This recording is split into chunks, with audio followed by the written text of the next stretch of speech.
Happy Sunday out there, Vol Nation. I've slept on it. I've thought about it.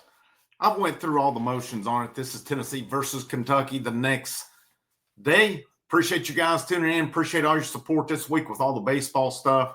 Tons of news on that this week. Check that out. I'll link it at the end here as well.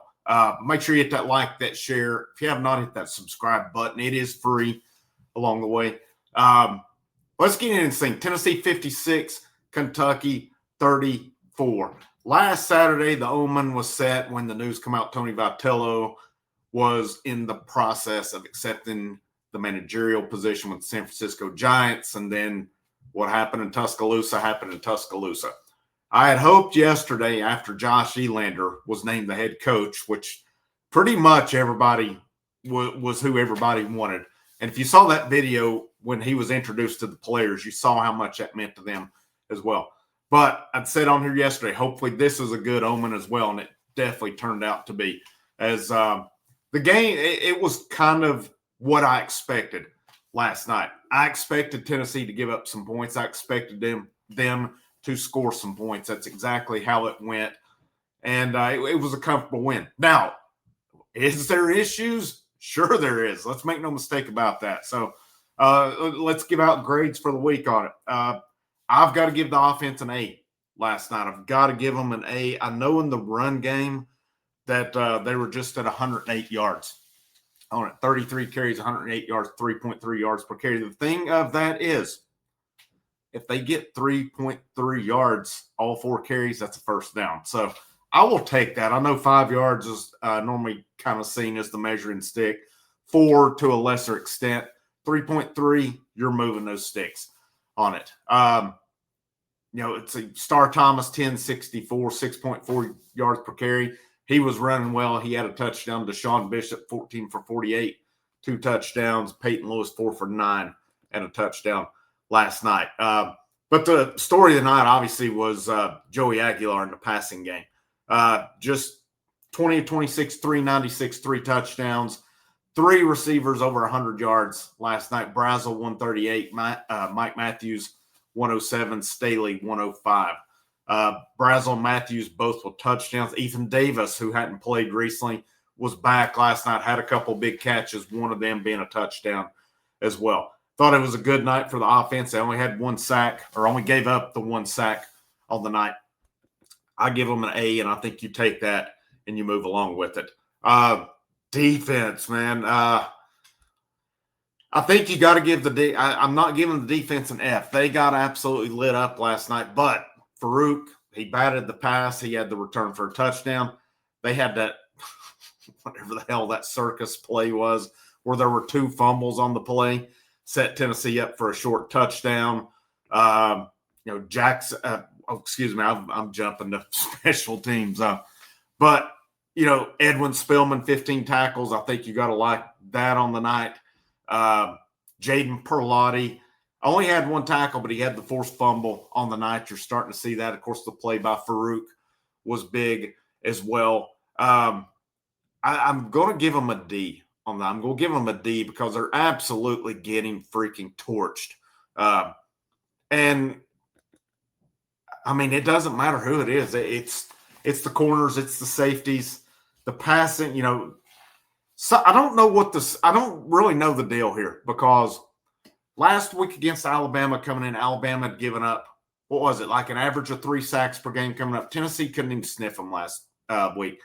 Last night, it said Kentucky's given up, 13 sacks in the last 3 games. Tennessee got 1. I don't know I don't know what teams are seeing. I would like to know this. What they're seeing that's keeping Tennessee, especially these teams that looks like Tennessee could feast on from a pass rush perspective, but they're not. I don't know if it's stubbornness with the calls or what. One thing I do think is happening, I've seen people point this out, is it seems you see the linebackers doing a lot of pointing when they're lining up. It doesn't look like they know where the hell they're lining up at. Have we overcomplicated this defense so much that these guys are thinking?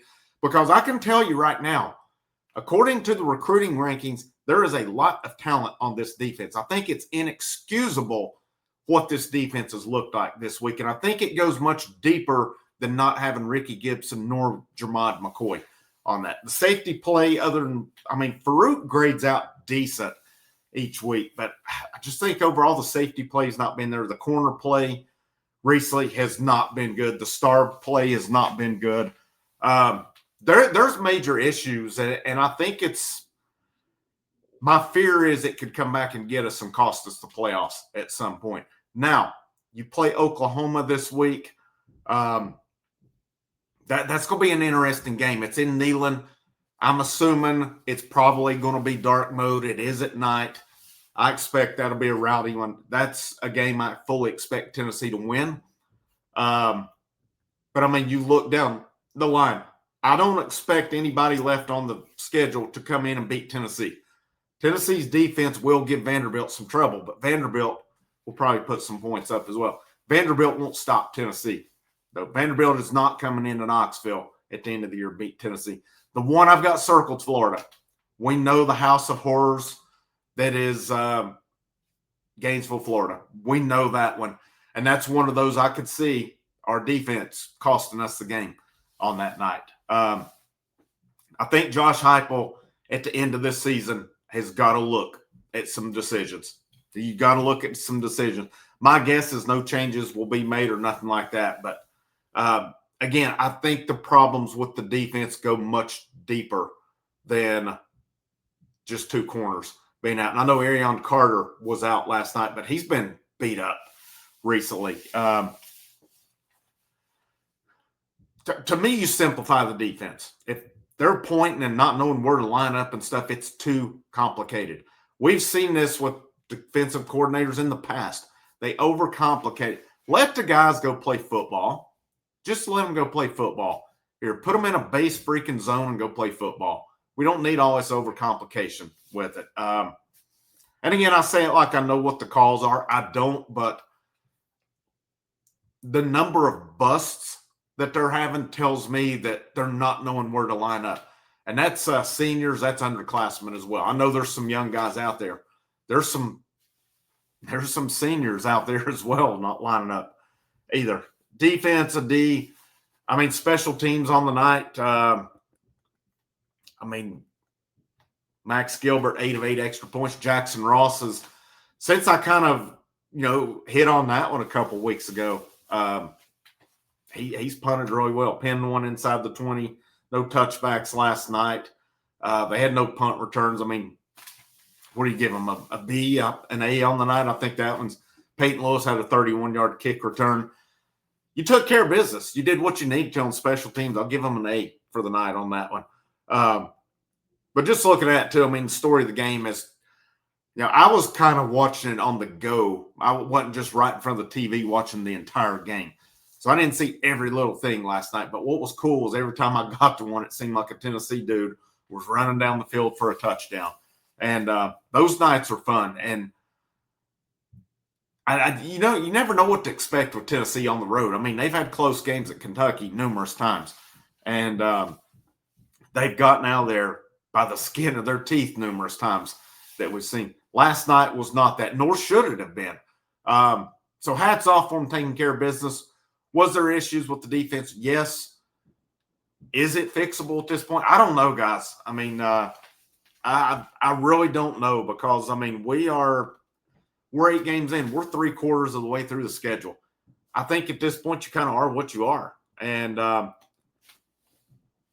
what's the status of Colton Hood? I've not seen anything else on that because he came out of the game too. They're just, the missed tackles.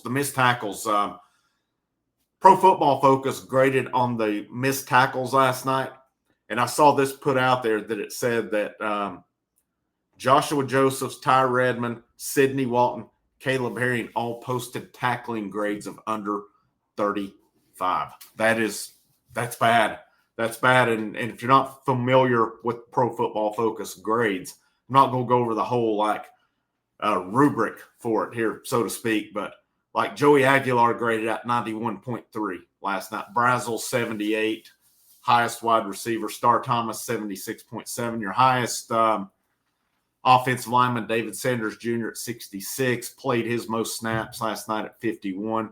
On defense, Dominic Bailey and Farouk graded out the highest. Colton Hood graded out good as well. Jaden Perlotti, Edwin Spillman, all of them were above 70 last night. There were some pretty tough grades on here as well. As Turrentine, Boo Carter, Sidney Walton, Caleb Herring were all under 60. And Boo, Walton, Herring were under 50 last night. It's not going to get it done against these better teams, but we're 3/4 of the way through the schedule. 4 games left on it. It's Tennessee plays Oklahoma this week. They'll have a bye week, and then it's the rest of the schedule. I'm trying to think, though. I know it's New Mexico State, Florida, Vanderbilt. I still think this team wins out. They're playoff bound with it. How long will they go in? I don't know, because this defense, I don't know how far this defense is going to allow it. But it is what it is. To me, you take the win, you get out. You are right now 6-2. You're still, in my opinion, sitting good. If you beat Vanderbilt, if you win out, you're still sitting good. And one of the things we need is Vanderbilt to keep winning. We really needed Oklahoma to win yesterday. That one, if Tennessee could beat them next week, if they would have won yesterday, would have looked much better on it. But we at this point need that Vanderbilt game. We need them coming in with probably 1 to 2 losses, no more than Vanderbilt wins up to that point. That's great, because when Tennessee beats them in Knoxville, it'll look a whole lot better at that point. You take the win last night. You won comfortably. Is there things to work on? Yes. Was there things that were really good? Absolutely. Absolutely. And, the defense was much better in the second half. They only gave up 13 points. So it's an odd defense. It really is, because they do make plays, but they also give up plays. So it's not like they're just not helping out any, because they definitely are. I mean, they got the defensive touchdown last night. They gave short field. So they are doing good things. It's not all negative with them. But, man, they've got to get their communication issues fixed. I think they would get that fixed. That would cure a lot of things. There's just too many busts on it. Fun game coming up next Saturday night, Oklahoma, Tennessee, 7:30. Again, I expect dark mode. We've not seen that this year. That's Halloween weekend. It'll be November 1st, but still Halloween weekend. If I'm not mistaken, I think we set the clocks back that night. That one will be rowdy. Tonight, 7 o'clock, Tennessee basketball versus Duke. ESPN2, 7 o'clock. I think I already said the time. That's going to be fun. I'm excited to see. Obviously, you take tonight for what it is. It's an exhibition game. But it's going to be fun. Duke coming to Knoxville to play. It's sold out for an exhibition game. A lot of fun. And then, of course, Tennessee baseball names Josh Elander as 26th head coach. It was the right hire. It was the smart hire. It made the most sense. And regardless of why it was made, it was made. Let's don't overcomplicate this. The right hire got made. Again, if you saw the video when he was introduced and walked into the room, you saw how much it meant to that players. And to me, that's what matters the most right there. That's what matters the most. They're fired up. They will run through a brick wall for Josh Elander. And I'll tell you what, I would run through one too for him. I can't wait. Frank Rock, House of Orange. Have a great rest of your Sunday, and I'll see you when I see you.